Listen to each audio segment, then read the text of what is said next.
আসসালামু আলাইকুম। আজকে আমরা ঘরে বসেই চলে যাব বগুড়াতে আলুঘাটি খেতে।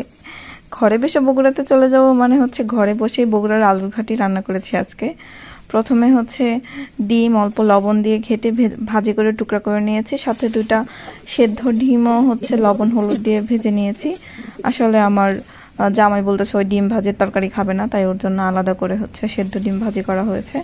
তারপরে হচ্ছে এক বাটি পেঁয়াজ ভেজে অল্প বেরেস্তা অল্প একটু তুলে নিয়েছি। তারপরে ওটার মধ্যে টমেটো, গোটা গরম মশলা, আদা রসুন বাটা আর সব ধরনের মশলা দিয়ে ধনিয়া, জিরা, হলুদ, মরিচ, লবণ সব দিয়ে কষিয়ে নিয়েছি অল্প একটু পানি দিয়ে। কষানো হয়ে গেলে সেদ্ধ করা চটকানো আলুগুলো দিয়ে দিয়েছি। তারপর আরেকটু ভালো করে কষিয়ে নিয়ে দিয়ে দিয়েছি 1 বোল পানি।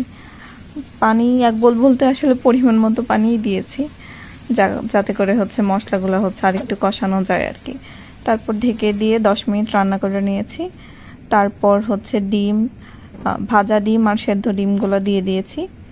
দিয়ে আরেকটু হয়ে আসলে যখন ঝোলটা কমে যাবে তখন হচ্ছে ধনেপাতা দিয়েছি। ধনেপাতা দেওয়ার পরে যে পেঁয়াজ বেরেস্তাটা তুলে রেখেছিলাম সেটা দিয়েছি আর অল্প কাঁচামরিচ দিয়ে নামিয়ে নিয়েছি।